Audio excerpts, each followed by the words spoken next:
How are you doing? And welcome to another episode of the Dr. Will Show. I'm your host, Dr. Will. I have been away for a few weeks. And why? Because I've been lazy. But I am back, and I have a special treat for you because I got major talent in here today. Okay, I'm feeling like Oprah, y'all, because I got it big time today. So I'm here with Shinjini Das. Yay, I said it.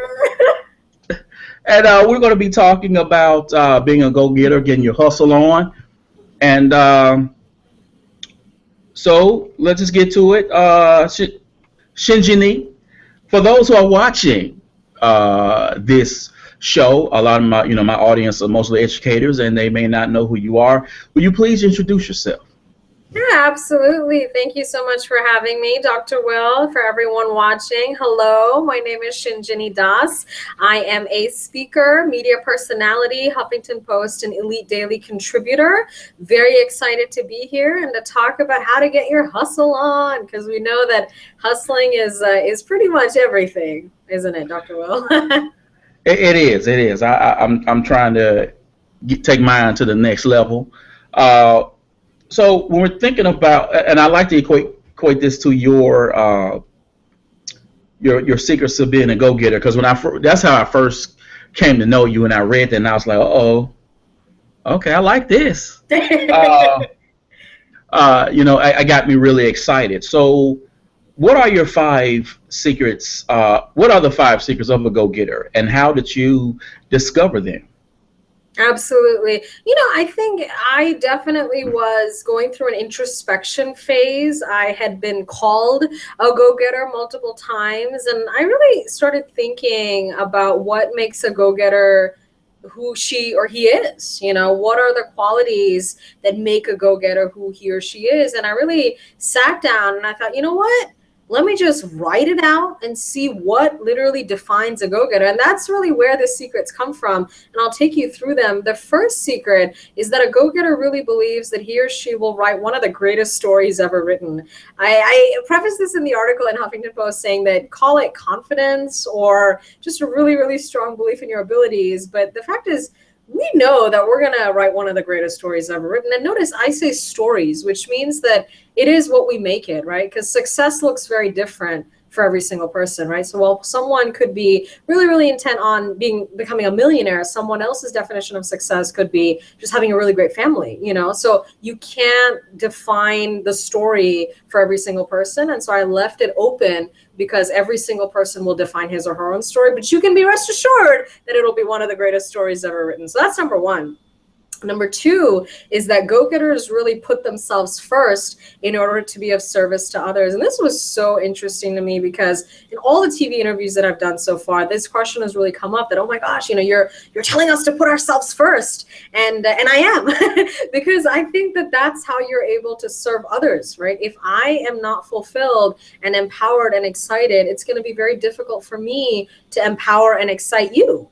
Right. And I think that's something that we can all agree with. And so I really wanted to put that out there. And it's so funny because that got the most attention out of all the secrets, because especially for women, women are told to not put themselves first, to put the husband first or to put the family first or whatnot. And it's like, no, I mean, you got to put yourself first because you have to be whole and complete in order to fulfill anything else or any other person's expectation. So that's number two. Number three is that go-getters are always planning their journeys and goals to really inspire and enable the world. That's what we're about. We're not about just making something happen for the sake of making it happen. We really want to make a difference, and we really want to inspire and enable the world. And we're always looking for the next opportunity to do that. So that's number three. Number four is that a go-getter really nurtures his or her circle of friends and family. Our schedules are crazy. Really, I mean, it's insane. It's crazy. We're not in one place for too long. You were just talking to me about your job, and all of our jobs are pretty intense and crazy. So we know that friends and family are what really keep us grounded and in tune with what's real, So that's number four. And then last but not least, number five, go-getters are really proud of ourselves for making it this far. I know I catch myself doing this a lot. Like, oh my gosh, like I have to do this and I have to do this. And I'm like, hold on. I got to appreciate that what I have today is what I wanted a year ago, right? So really just take that time to step back and say, you know, I'm doing okay. I'm trying to do this myself, and I think everyone else should too. Just be very appreciative of everything that you have right now, because at one point you wished that you had this. Cool. Now, see, like those other people, I too myself was sort of like smacked in the face when I saw put yourself first. So how do I, because we're always told to be a giver. Yes. And so how does putting oneself first allow them to become a greater light for themselves as well as for others? Great question, Dr. Will. I will say that it's everything. And I'm talking literally from personal experience, because if I did not take the time to develop myself and my abilities and my skill sets, then it would be very difficult for me to be in this position of having this platform and writing these articles and giving these talks. Because it's like, well, I don't know what I'm saying because I never took the time to invest in myself. So I'm a huge believer that it is so important for men and women alike to first invest in ourselves and then give. Because one of my favorite things, and I said this at a Usher's foundation, that people don't want nothing, right? If I tell you that, Dr. Will, I'm going to give you a whole lot of nothing, it's not very exciting, right? It's not very exciting. You pretty much, I can assure you, don't want nothing from me. And so if I don't take the time to invest in myself, well, guess what? I have a whole lot of nothing to give you, right? And so that's one of my favorite lines that I tell kids all the time. And I think it's so relevant for adults as well, because if I have nothing, then I'm going to give you nothing. However, if I take the time to invest in myself and to really just develop my own abilities, whether that's skill set, whether that's learning a new language, whether that's looking up, a new course, or whatever it may be, I think investment looks very different for different people. Or even, working on my health, making sure that I'm healthy and fit and strong, and, taking time to work out, whatever it may be, now I'm in a position to empower you and enable you. So this is something that I'm a huge believer of, and it's interesting to me that it's generated so much attention, and I'm glad it has, because it's really started a conversation around what it means to put yourself first. And a woman, she read the article and she blogged about it, saying that her husband is now sort of making her become this go-getter in her own life, because he realizes how important it is. So I'm glad that it started a conversation, and I could not stress the importance of putting ourselves first enough, because that's how we're able to serve others best. Nice. So you're a go-getter, you're a hustler, you're out there making moves. Yes. And folks, when I put the bio out there, you'll just see how major this is. I'm telling you, Oprah, watch out. We're getting ready to take over now.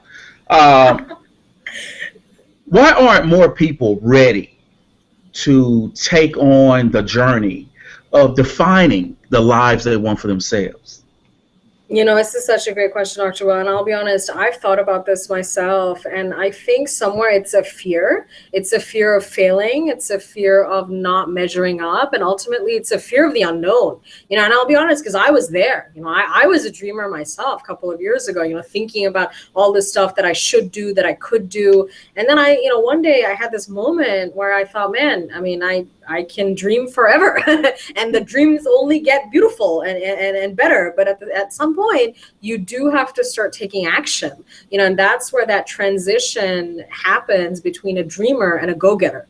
And so I think, look, it's difficult. I'm not going to, lie to you and say that it's super easy to make all your dreams come true and to live this amazing life that you've seen for yourself. Not at all. In fact, it's one of the most difficult things that you'll ever do and that I've ever done in the last year. So it's very, very difficult. However, I think that we owe it to ourselves to live the lives that we know that we can. And I think I hear this all the time from all my audiences and people I speak to. They go, man, I wish I could do this. I really want to do this. I have this dream. And in my head, I'm thinking, do it. Why are you dreaming and why are you waiting? The time is now. The time is not tomorrow or day after or when you're 40 or when you're 60. The time is now. And again, it's difficult, but I think taking a few steps is important, right? So, I'm not saying that today you need to cross 100 miles, but maybe take one step, towards that dream. And I think ultimately it is a fear of the unknown. It is a fear of failing, but somewhere I can tell you that if you tried, that is hardly failure. If you even took one step, that is hardly failure. So to everyone watching, definitely just take a step, create an action plan with everything that you want to do, and just literally take one step. I'm telling you, the universe opens up to you when you open up to the universe. Awesome. I'm putting that in my exercise program. Yeah, just take one step. I'm done. That's my workout for today. That's workout for today. We're living in this connected world, and that's how you and I came to meet is via Twitter. And then people are looking at YouTube and they're going to Huffington Post and all these sites, and they're seeing all these folks, and they're sitting at home going, I want to do something, but they're busy comparing themselves to you and other folks out there. How do people go about not comparing themselves and begin sort of owning their own talents and creating a brand or creating a vision for themselves? Yeah, it's a great question. And I think everyone starts out doing that for sure. But somewhere, I think you have to realize that this is your life and it is your legacy. And somewhere, instead of looking up to all these role models, which is great, and I think we've all done that at some point, you need to literally take a step back and say, hey, someone should call me a role model. Someone should call me a role model instead of me calling all these other people a role model all the time. One of my favorite lines from Shonda Rhimes, right, executive producer and writer of all the great shows on ABC that we know of, Scandal, How to Get Away with Murder, all of that. She said that she was at this party once, and I think she herself saw a role model in another fellow writer, but she said that if she hadn't taken the time to write Grey's Anatomy and do all the wonderful things that she has, this other writer wouldn't be calling her a role model.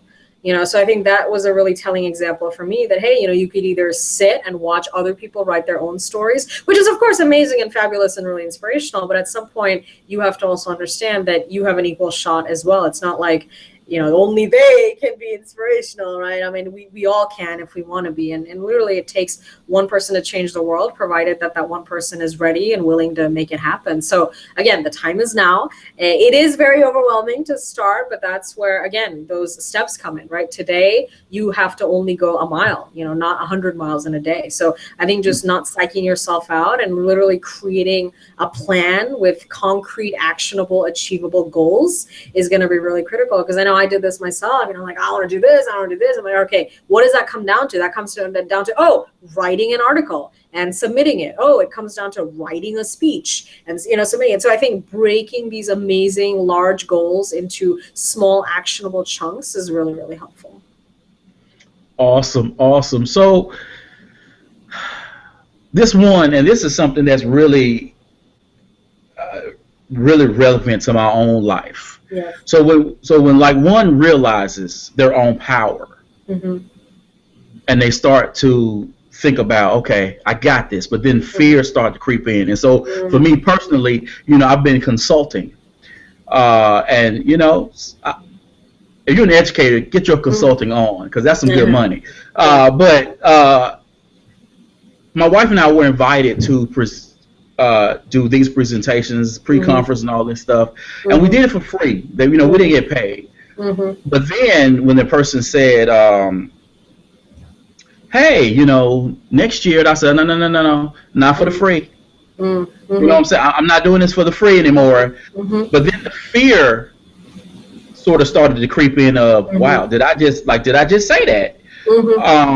So what are the fears that people get when they realize I am a go-getter? Yeah, great question, Dr. Wen. Actually, I wrote an article about this as well called Inside the Fears of a Go-Getter Girl, but really it applies to go-getter guys as well. The first one is that we sometimes believe that we're not deserving of so much success. And I think this is something that that has been iterated to me as well. Some people are almost ashamed to admit that not only are they very successful, but that they actually had something to do with that.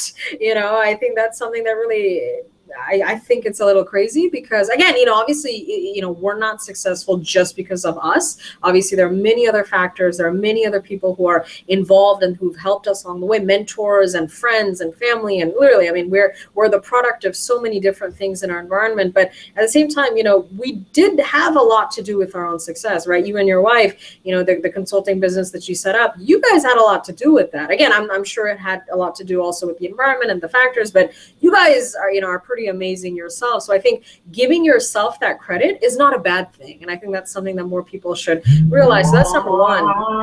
Number two is that go-getters are almost afraid of sounding over ambitious, because I think we're all really, really ambitious people, right? I mean, we definitely want to keep going, and nothing is ever truly enough, right? But sometimes we are not honest with how ambitious we are. We're like, oh, I just want to do this little thing, but in the mind, you're like, I want to be a billionaire. I want to rule the world. I want to, I want to do all these things. But somewhere, I think maybe sometimes you're not comfortable saying that out loud because it sounds maybe crazy, because the fact is, not everybody wants to be a millionaire, or not everybody wants to, own a Lamborghini or whatever it is. But my thing is, own it, whatever it is, like whatever you want. I think you should be comfortable saying that. And then again, taking steps to achieve it as well. So that's number two. Number three is that go-getters really fear losing their authenticity in their quest to reach the top. And I think this is a big one, because the minute you've lost your authenticity, it's a done deal, right? I mean, people will term you as fake, as someone who is, just doing it for the money or doing it for the fame or whatever it is. And so, that's something that I keep reminding myself as well, is be true to who you are. Who I am today is who I will be a year from now, and 2 years from now. Again, allow yourself to grow and evolve, because we're all getting older. I'm super young. As I get older, I mean, I'm probably going to change and evolve in some ways, which is fine, but definitely never lose the core of who you are. So that's number three. Yeah. Awesome. I like that. So before we go, I have to ask you about the people who inspire you. Yeah. Okay. So we all have these folks that we look up to. We go, I like this. So who inspires you, and how, or what have you taken from them that you have applied in your own life and career?